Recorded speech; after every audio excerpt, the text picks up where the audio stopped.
প্রতিবেদনে জানাচ্ছে আফগানিস্তানে ঘটে যাওয়া ভয়াবহ ভূমিকম্পের সর্বশেষ পরিস্থিতি।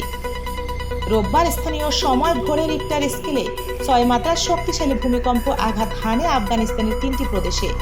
মুহূর্তেই কেঁপে ওঠে পাহাড়ি দুর্গম এলাকা। এখন পর্যন্ত সরকারি হিসাব বলছে প্রাণ হারিয়েছে অন্তত 812 জন মানুষ, আহত হয়েছে 3000-এরও বেশি। কিন্তু এখানেই শেষ নয়। স্থানীয় কর্তৃপক্ষ আশঙ্কা করছেন ধ্বংসস্তূপের নিচে চাপা পড়ে আছে অন্তত 3 থেকে 350 মরদেহ, ফলে মৃতের সংখ্যা আরও বাড়তে পারে।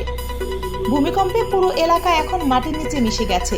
শত শত ঘরবাড়ি ধ্বংসস্তূপে পরিণত হয়েছে। পাহাড়ি অঞ্চলের বেশিরভাগ ঘরবাড়ি কাদামাটি দিয়ে তৈরি ছিল। টানা 48 ঘন্টার বৃষ্টিপাতের পরে ঘরগুলো ছিল আগেই দুর্বল। ভূমিকম্পের প্রচণ্ড ঝাঁকুনিতে মুহূর্তেই ভেঙে পড়ে সেগুলো। উদ্ধারকর্মীরা জানাচ্ছেন অনেক পরিবার পুরোপুরি চাপা পড়েছে ভাঙা ঘরের নিচে। কাঁদছে অসংখ্য শিশু। আহতদের মধ্যে কারো কারো অবস্থা অত্যন্ত সংকটজনক। উদ্ধার কাজে নেমেছে তালেবানের সামরিক বাহিনী। এ পর্যন্ত 40টিরও বেশি এয়ার ফ্লাইট পরিচালনা করে আহতদের রাজধানী কাবুলে আনা হয়েছে। তবে সবচেয়ে বড় সমস্যা হলো দুর্গম এলাকা। রাস্তাঘাট ভেঙে পড়ায় অনেক স্থানে পৌঁছানো যাচ্ছে না। তার উপর বেশ কয়েকটি অঞ্চলে মোবাইল নেটওয়ার্ক পুরোপুরি বিচ্ছিন্ন হয়ে গেছে। ফলে অনেক দুর্গত মানুষের সঙ্গে যোগাযোগই সম্ভব হচ্ছে না।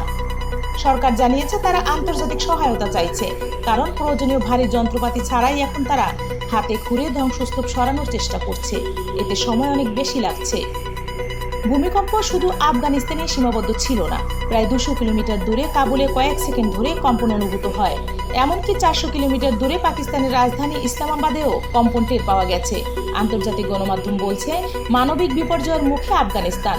জাতিসংঘ ও রেড ক্রস ইতিমধ্যে সহায়তার আশ্বাস দিচ্ছে।